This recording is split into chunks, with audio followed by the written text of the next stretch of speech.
deficits through tax cuts and some deep cuts to federal spending, including mandatory spending, which covers programs like Medicare, Medicaid, and food benefits like SNAP.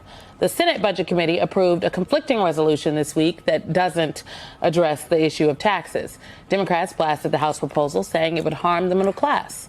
With us now is New York Times congressional reporter and Pulitzer Prize winner Luke Broadwater. Luke, so much fun on Capitol Hill these days. You've got the House moving in one direction and the Senate clearly wanting to move in another.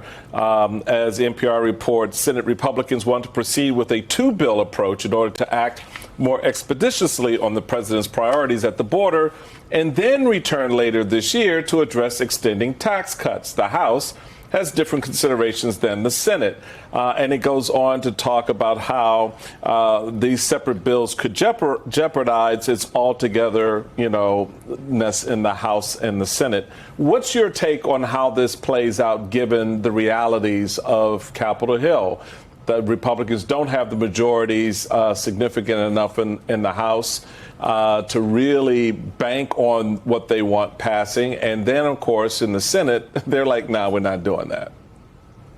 Yeah, of course it's a mess. I would think there's. Sorry, Luke, but evergreen. I was like, okay, it's like, how do you state the obvious, right? Right. Well, I mean, if you've paid any attention out there in the country to what Congress has done over the past 2 years, they have a very hard time, the Republicans in Congress, getting on the same page, right? I mean, we've seen them throw out their speaker. We've seen them take weeks to try to get another speaker. They're just rife with divisions all the time. So I would say as a starting point, I think there's very low chance that this House approved budget ends up becoming law the way it's written right now.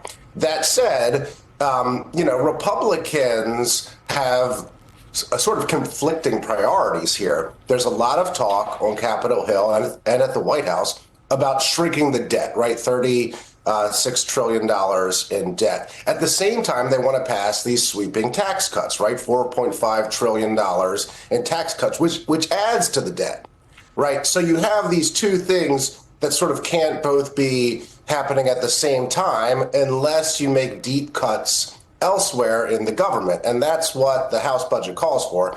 It doesn't really identify all of the cuts, right, specifically where these cuts are going to come from, but it says you need to have $2 trillion worth of cuts in mandatory spending. And that's sparking some concern in some people's districts, right, because we're talking about cuts to food stamps, cuts to Medicare. And so that affects real people's lives in real congressional districts. And so you saw that party line vote this week. You saw Democrats raising a lot of alarms. And you saw even some moderate Republicans saying, hey, if these cuts go beyond sort of, what we can find, the small amounts of fraud or abuse that we can find, we're going to have problems with this budget moving forward. Right. We've seen a lot of reporting out of red states and members that are starting to realize the ways in which this is going to impact their districts. Luke, can you talk for us about how this debate is playing out side by side with the reality of DOGE and the fact that Republican appropriators are no longer effectively appropriating? I mean, where do those two conversations intersect? Yeah, it's kind of crazy. We have... traditionally, Congress has the power of the purse, right? That's in the Constitution. It's Congress that decides where things are spent or not spent. And what we're seeing now is that Elon Musk has come in with a lot of young guys. They have installed these guys at various agencies, and they're going through and they're slashing things.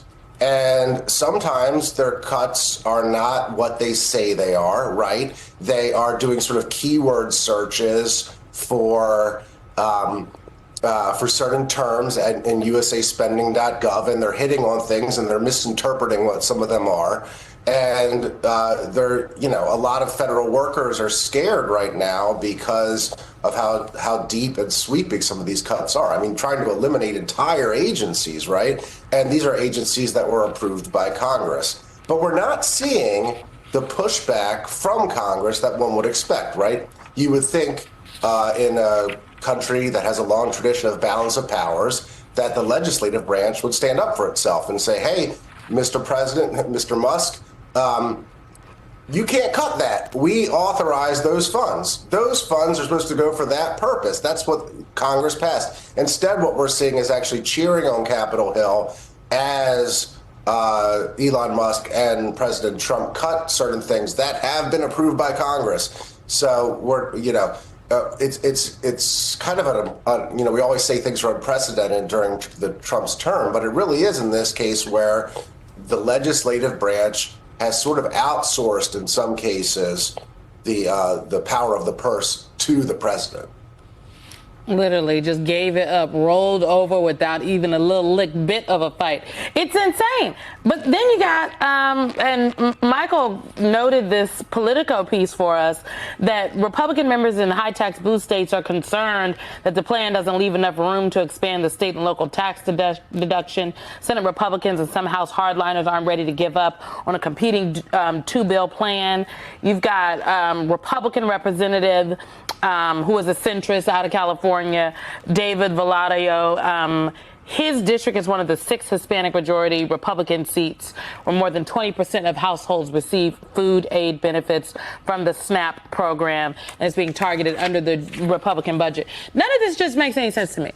I'm just like, what is going on, Luke? When you talk to the members, are they, at least the Republican members, at least privately, are they acknowledging that this is insane and the president is trampling on their, constitutional authority as a co-equal branch of government, but they're not going to do anything about it because they're scared to get primary?